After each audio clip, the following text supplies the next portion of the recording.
ठाण्यात चोरीच्या घटना वाढत आहेत। त्यातच शुक्रवारी पहाटे ज्वेलर्सच्या दुकानातील चोरीच्या घटनेनं पोलिसांपुढे नवं आव्हान उभं ठाकलंय। पाहूया एक रिपोर्ट। चोरी करण्यासाठी नवनवे फंडे शोधणारे चोरही आता हायटेक होऊ लागले आहेत। त्याचाच हा एक नमुना पहा।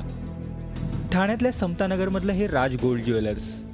शुक्रवारी पहाटेच्या सुमारास चोरांनी 28 लाखांचं सोनं इथून लंपास केलं। विशेष म्हणजे चोरीचा हा कारनामा तिसऱ्या डोळ्यात अर्थात सीसीटीव्ही कॅमेऱ्यात कैद होऊ नये याची चोरांनी खबरदारी घेतली। त्यासाठी त्यांनी सीसीटीव्ही कॅमेरा तोडला। इतकंच नाही तर कॅमेऱ्याची हार्ड डिस्कही या चोरांनी लांबवली। दुकानात सोन्याच्या दागिन्यांसह इमिटेशन ज्वेलरी सुद्धा होती। मात्र चोरट्यांनी फक्त सोन्याचे दागिने चोरले। त्यामुळे हा प्रकार ओळखीच्या व्यक्तीने केल्याचा अंदाज पोलिसांनी वर्तवलाय। चांदी गया है, 12 किलो चांदी था दुकान में और सोना 700-800 ग्राम सोना गया। ट्रे पूरा साफ किया, कैमरा सीसी कैमरा भी उठा के लेके गए वो।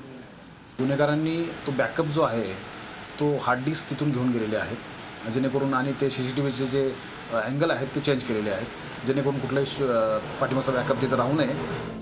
प्रत्येक दुकानदारानं सीसीटीव्ही कॅमेऱ्याच्या हार्ड डिस्कमध्ये सेव्ह झालेली दृश्य संग्रहित करून किंवा त्याचा बॅकअप घ्यावा असं आवाहन पोलिसांनी केलंय। मोबाईल बॅकअप जे आहेत नेटवर आपण बॅकअप ठेवतो तशा स्वरूपाचा बॅकअप घेणं आवश्यक आहे, जेणेकरून आपल्याला सेकंडरी काहीतरी एव्हिडन्स त्यासाठी क्रिएट करता येईल।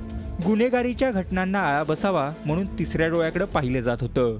मात्र आता चोरही या टेक्नॉलॉजीवर मात करू लागल्यानं पोलिसांची डोकेदुखी आणखी वाढणार आहे। Kapil Raut, Zee Media, Thane. Zee 24 तास रहा एक पाऊल पुढे।